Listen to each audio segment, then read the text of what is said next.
no coração seco do sertão nordestino, entre o sol escaldante e a poeira que dança ao vento, nasceu o mito, um homem que dividiu o Brasil entre o terror e o fascínio. Virgulino Ferreira da Silva, conhecido por todos como Lampião, mas essa história não é apenas sobre ele.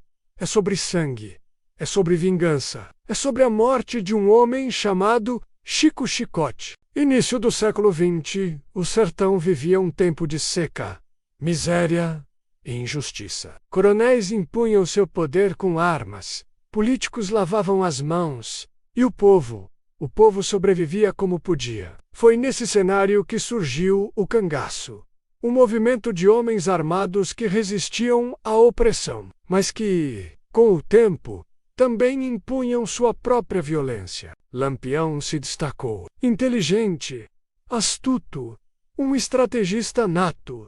Era temido e respeitado, mas por onde passava, deixava rastro de sangue. Francisco Batista da Silva, conhecido como Chico Chicote. Um homem duro, calado, forte como um touro. Era ex-vaqueiro e conhecedor do sertão como ninguém. Trabalhou como jagunço para coronéis, depois como policial. Mas foi como cabo da volante, menos as tropas que caçavam cangaceiros, que ganhou fama. Ele tinha um objetivo: capturar Lampião. Dizia-se que Lampião e Chicote já haviam se cruzado antes. E o ódio entre os dois era pessoal. Cada um tinha sua lista de mortos, e o nome do outro estava no topo. 1933, o cangaço vivia seu auge. Lampião comandava dezenas de homens e mulheres, entre eles Corisco, Maria Bonita e Zé Sereno. Atacavam fazendas, vilarejos, comboios, pegavam ouro, comida e vingança. Chico Chicote, agora sargento, liderava uma das mais respeitadas volantes de Alagoas.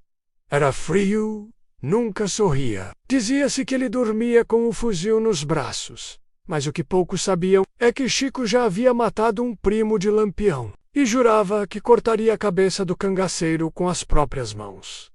Julho de 1937, o sertão ardia, a seca castigava e os dois inimigos se aproximavam. Chicote intercepta um informante. Lampião estaria escondido numa grota próxima ao rio Ipanema, entre Alagoas e Sergipe. É hoje que esse infeliz conhece o inferno. A volante se move em silêncio. A madrugada é densa. Eles cercam a grota, mas Lampião não dormia. Um estalo no mato. Um movimento estranho. Em segundos, o inferno começa. Foi ali, no meio do caos, que os dois se viram. O cabo Chicote e o capitão Lampião. Mas a sorte não sorriu para Chicote. Um disparo certeiro, vindo das mãos de Corisco, o atingiu no peito. Chicote cai.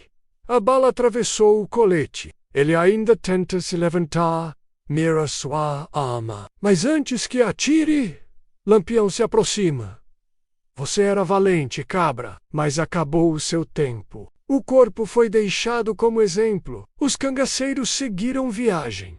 Lampião venceu aquela batalha, mas a guerra estava perto do fim. A morte de Chicote enfraqueceu o moral das volantes da região. Lampião acreditou que estava invencível, mas 2 anos depois, ele próprio cairia numa emboscada em Angico. Ali, Lampião, Maria Bonita e parte de seu bando foram mortos. Suas cabeças cortadas, expostas ao público. A morte de Chicote não foi em vão. Seu sangue empurrou os inimigos à imprudência, e o fim do cangaço já se anunciava. Mas a história estava longe de terminar ali. O tiroteio cessou, mas o eco dos tiros ainda parecia vibrar nos galhos secos. Os homens de Lampião, sujos de sangue e suor, recolhem os corpos dos seus e saqueiam os dos inimigos. Mas diante do corpo de Chico Chicote,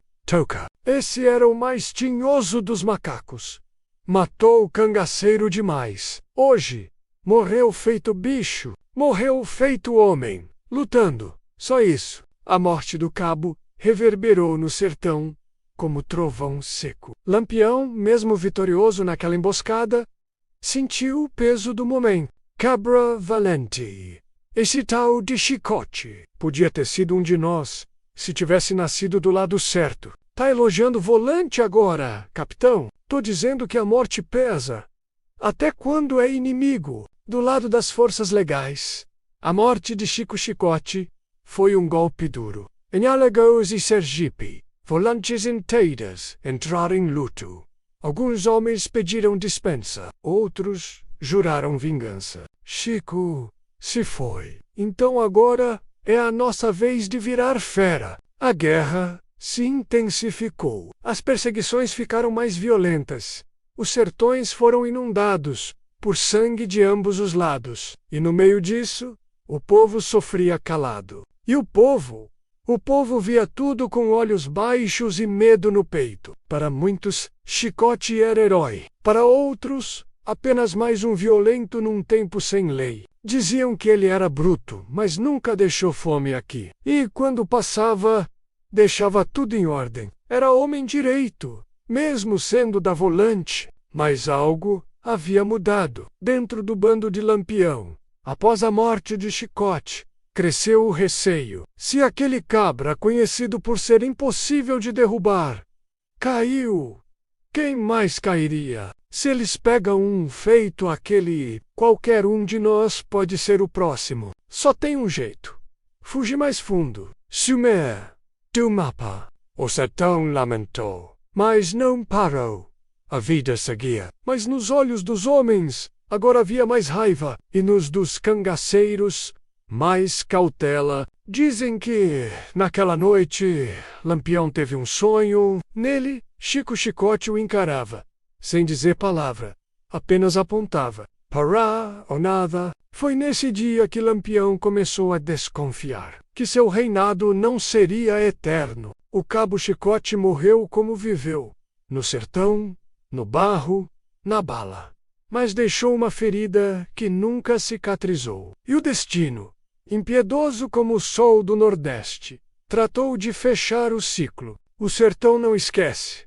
Ele guarda, esconde nas veredas, nas pedras e no vento, as histórias de coragem, ódio e honra. O sol já se pôs no sertão, e na poeira que sobe das veredas esquecidas, ainda ecoam os passos dos que ousaram desafiar a morte. Chico Chicote caiu. Lampião venceu. Pô, mas todo vencedor carrega cicatrizes. A pergunta que fica é: o que realmente aconteceu depois daquela madrugada? Qual foi o preço pago pela bala que matou Chicote? E o corpo de Chico Chicote foi engolido pela terra seca. Seu nome virou lenda entre as volantes. E entre os cangaceiros, um silêncio profundo tomou conta. Mas onde uns caem, outros se levantam. Naquela mesma noite, em meio ao sangue e à poeira, um homem jurou que jamais recuaria. Seu nome era Cristino Gomes da Silva Cleto. Mas o mundo o conheceria como Corisco, o Diabo Loiro. Violento, imprevisível, de espírito inflamado. Corisco não entrou no bando de Lampião. Ele tomou o próprio lugar entre os homens mais temidos do sertão. E no próximo episódio, você vai conhecer como nasceu essa fera, o motivo que o levou a se juntar ao bando, e por que, mesmo após a morte de Lampião, Corisco jurou vingança até o último suspiro. Se essa história te pegou de jeito, já deixa o seu like. Comenta aqui embaixo o que você acha de Corisco herói, monstro, ou só um homem tomado pela dor. Se inscreve no canal para não perder a continuação dessa saga brutal. E ativa o sininho, porque o próximo vídeo vai mergulhar fundo nas origens do homem que transformou o ódio em pólvora. E compartilha com quem você sabe que ama uma boa história do sertão, porque o cangaço ainda não acabou. Corisco, o Diabo Loiro. Sergipe, inscreva. Ative o sininho. Próximo vídeo, em breve.